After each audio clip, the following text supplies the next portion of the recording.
अस्सलामुअलैकुम to all of you. और अल्लाह करे कि आप सब लोग बिल्कुल मज़े में हों, क्योंकि शुक्र अल्हम्दुलिल्लाह मैं तो बिल्कुल फ़र्स्ट क्लास हूँ। और अगर आप लोग लाहौर में रहते हैं और सर्दियों के मौसम में आप लोग मछली नहीं खाते, तो ये तो बड़ी ज़्यादती वाली बात है। बल्कि मैं तो ये कहूँगा कि आप लोग कंजूसी करते हैं, हम मालूम है तेरे बाप को मत सिखा चल।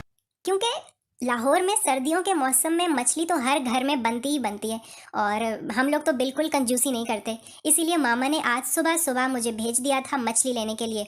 और आपको पता है, ये जो अंकल मछली बेच रहे हैं ना यहाँ पर, इन्होंने कहा कि बेटा आप मेरे स्टॉल का टाइटल भी अपनी वीडियो में कैप्चर करो, मुनीर मछली फरोश। हाय हाय हाय हाय। जी हाँ, ये इनका टाइटल था। मैंने कहा अंकल आपने तो मेरे हाथ में कैमरा देखकर फ़ौरन अपना बिजनेस चमकाने के बारे में सोच लिया कि किसी तरह आपकी एडवर्टाइजमेंट हो जाए। तो जी जनाब, आप लोगों को जब भी मछली लेनी हो तो आप लोग इन्हीं से लीजिएगा, ताकि इनका भी दिल खुश हो जाए कि मेरे वीडियो से इन्हें भी कोई फ़ायदा तो हुआ। तो अभी हम लोग मछली बनाकर घर जाएंगे, लेकिन घर का आजकल हाल इतना ऊपर नीचे हुआ हुआ है कि मैं आपको क्या बताऊं। हर तरफ डब्बे फैले हुए होते हैं, क्योंकि हम लोग शिफ्ट जो करने वाले हैं, हमारा घर चेंज होने वाला है कुछ दिनों में। तो उसका भी व्लॉग मैं आप लोगों के साथ ज़रूर शेयर करूँगा। यहाँ पर अंकल ने मुझे कहा कि बेटा आप मेरी शक्ल को अपनी वीडियो में नहीं लेना, ये तो बहुत गलत बात है, आप सिर्फ मछली को ही वीडियो में कैप्चर करना। मैंने कहा अंकल आप फ़िक्र नहीं करें, फ़िक्र ना करें, मैं सिर्फ वीडियो बना रहा हूँ मछली की। तो खैर मैं मछली लेकर घर आ गया था। और घर आकर मामा ने मुझे कहा कि मुलेली, तुम जब से मछली लेने के लिए गए हुए हो ना, मैंने और हारिस ने ये सारे डब्बे स्टोर से निकाले और इनके अंदर हमने बर्तन भर दिए। ये सारे बर्तन उठाओ, इन डब्बों को गाड़ी में रखो और उस घर में ले जाओ।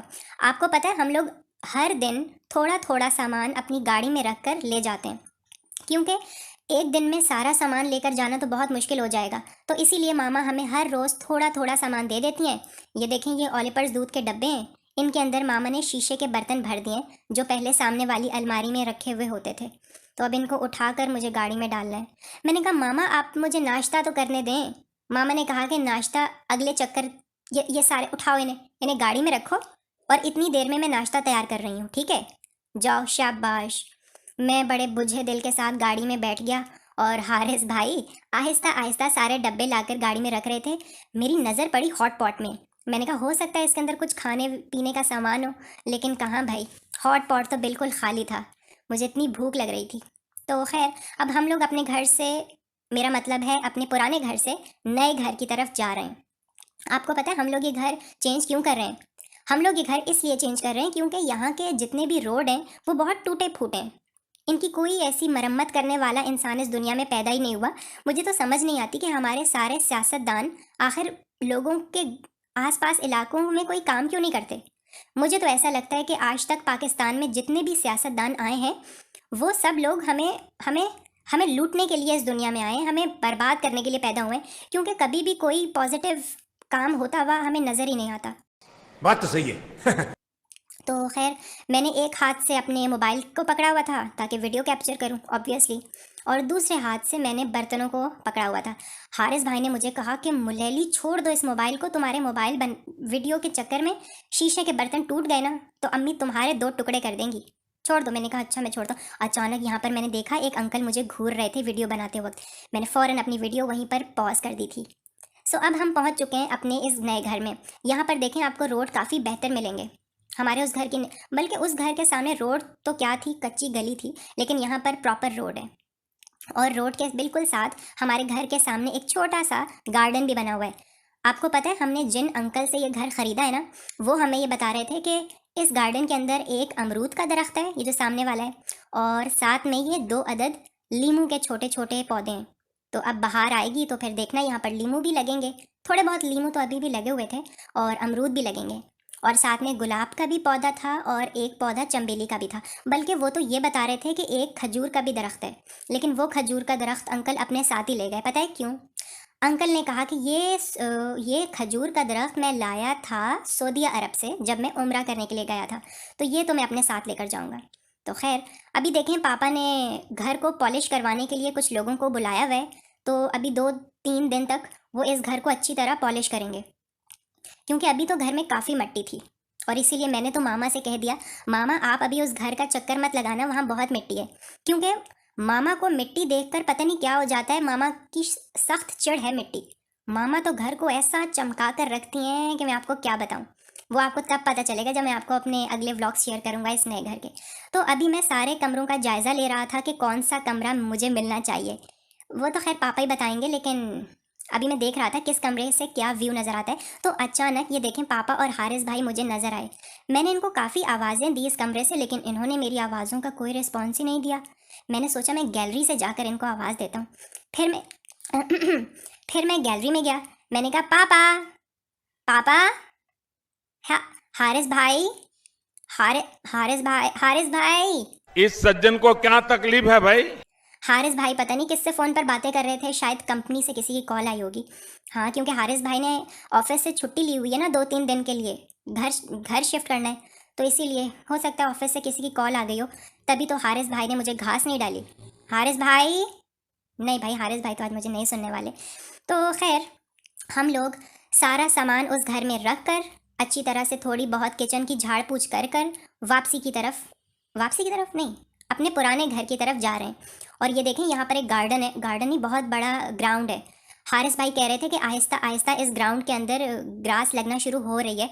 तो मैंने तो अल्लाह से दुआ की कि अल्लाह ताला यहाँ पर जो भी कोई नाजिम है या सूबेदार है उसको थोड़ी सी अकल आ जाए और वो इस इलाके में अच्छा ग्रीनरी का काम करे तो अच्छा रहेगा। ग्रीनरी से मुझे याद आया, आज शाम को जब अब्दुल अहद और बाकी सब बच्चे मुझसे ट्यूशन पढ़ने के लिए आए तो मैंने अब्दुल अहद का हाथ पकड़ा और ये देखें इस दरख्त की जो लकड़ी है वो हाथ से बनी है। जहाँ पर ब्राउन कलर हुआ वो आपको नज़र आ रहा है, ये अब्दुल अहद की उंगलियाँ हैं। और उसके बाद मैंने ऊपर पेंसिल से दरख्त बना दिया। अब्दुल अहद इतना हैरान रह गया कि भाई ये क्या, आपने मेरे हाथ से दरख्त बना दिया। मैंने कहा हाँ अब्दुल अहद, देखो ये दरख्त बनाने का बहुत आसान तरीका है। तो बाकी हाशिर ने पीछे खड़े होकर भी दरख्त बनाना शुरू कर दिया। उसने कहा भाई मेरा हाथ बड़ा है तो क्या मेरे हाथ से बनने वाला दरख्त भी बड़ा होगा? मैंने कहा बिल्कुल बड़ा होगा। और यहाँ पर हैं हमारे अनस साहब ब्लू कलर के शलवार कमीज़ में। मैंने कहा इधर आओ, मुझे कौमी तराना तो सुनाओ। तो कहता नहीं नहीं नहीं। मैंने कहा ये करना बंद करो, तमीज़ के साथ सामने आओ और मुझे कौमी तराना सुनाओ। पाक सर ज़मीन शाद बात दिया नहीं था आपको कल याद करने के लिए। अनस इधर आओ। तो खैर साद उसको पकड़कर मेरे पास लाने की कोशिश कर रहा था। मैंने कहा साद आप इसे छोड़ दो, खुद आएगा। लेकिन मजाल है कि अनस ने मुझे कौमी तराना सुनाया हो। मुसलसल से हार रहा था और कुछ भी नहीं सुनाया इसने मुझे। और आज तो इन सब बच्चों का सेकंड लास्ट डे है मेरे पास ट्यूशन पढ़ने का, क्योंकि फिर हम लोग ये घर छोड़कर चले जाएंगे तो फिर बच्चे तो यहीं रह जाएंगे। तो इसलिए बच्चों के साथ थोड़ा खेल कूद कर रहा था। और कुछ बच्चों के मम्मी पापा ने तो मुझे कहा हुआ है कि आप लोग जहाँ पर शिफ्ट हो रहे हैं हम अपने बच्चों को रक्शे में बिठाकर आपके पास छोड़ आएंगे, प्लीज़ आप हमारे बच्चों को ट्यूशन पढ़ा दें क्योंकि हमें इस इलाके में आपसे बेहतर ट्यूशन पढ़ाने वाला कोई नहीं मिल रहा। मैंने कहा अंकल देखें बात सुने, हम लोग कुछ दिनों में वहाँ शिफ्ट होंगे, वहाँ पर हम लोग अपने घर को अच्छी तरह सेटल डाउन कर लें, फिर मेरी जो भी रूटीन होगी मैं उस हिसाब से आपको टाइम बता दूंगा। अगर आपको फिजिबल लगे तो आप अपने बच्चों को रक्शे पर भेज दीजिएगा। तो खैर अभी मैं पापा के साथ पानी रख कर लाया हूँ रक्शे में, और रक्शा कह रहा हूँ मोटरसाइकिल पर। और उसके बाद मामा इस टाइम ऊपर वाली मंजिल में खाला के साथ व्हाट्सएप पे कॉल कर रही थी। तो पापा ने कहा कि बेटा आपकी मामा तो ऊपर है, आप ऐसा करो कि मुझे मछली फ्राई कर दो और इसकी आंच थोड़ी कम करो, तुम जला दोगे, बल्कि लो जलाओगे क्या, जला दिए तुमने ये दोनों पीस। मैंने कहा पापा नहीं जले, देखें अभी डार्क ब्राउन हुए, अभी थोड़ा और पकेंगे उसके बाद ये रेडी हो जाएंगे, आप एक दफ़ा खा के देखिएगा आपको ये जले हुए नहीं लगेंगे। पापा ने कहा कि क्या मतलब जले हुए नहीं लगेंगे, मुझे नज़र आ रहा है ये जल चुके हैं। जब तुम्हारी मामा मुझे फ्राई करके देती थी उनका ये कलर नहीं होता था, गोल्डन कलर होता था। ये तो अब ये तुम ही खाओगे बेटा, सारे पीस जला दिए। किस अक्लमंद ने तुम्हें ये मशवरा दिया था कि इतनी ज़्यादा आंच तेज़ करके रखो, ये क्या किया है, इन्हें खुद ही खाओ। मैंने कहा पापा अच्छा ठीक है मैं इन्हें खुद खा लेता हूँ और जब मामा खाला से बात करके नीचे आएंगी तो फिर वो आपके लिए बना देंगी अगले पीस। वैसे ये जले नहीं, आप बिला वजह मेरे ऊपर इल्ज़ाम लगा रहे हैं कि ये जल गए। तो पापा ने कहा कि अच्छा ये बात है, आने दो तुम्हारी मामा को, उनसे पूछ लेना, वो बताएंगी ये जले या नहीं जले, उनको तो ठीक पता होगा ना, या उनकी बात पे भी तुम इनकार कर दोगे। मैंने कहा अच्छा अगर वो कहेंगी कि जले में तो फिर मैं मान लूँगा। तो खैर मामा थोड़ी देर बाद नीचे आई, उन्होंने कहा कि ये क्या किया हुआ है मुलेली, ये तो दोनों पीस तुमने जला दिए और इतने शौक से अब तुम इन्हें खा रहे हो। तो खैर पापा ने तो मामा से कहा कि मुझे रोटी बना दो, मैं तो गोभी के साथ रोटी खा लूँगा, ये फ़िश के पीस तो जल गए। और फिर मामा ने बाकी के पीस खुद फ्राई किए थे हल्की आंच पे और कहा था ये देखो इस तरह से फ्राई करते हैं। तो बस मेरी आज की ये वीडियो होती है यहीं पर क्लोज। आप लोग मेरे चैनल को सब्सक्राइब करें प्लीज सब करा सारा और मैं आपसे मिलूंगा अगली वीडियो में। खुदा हाफिज।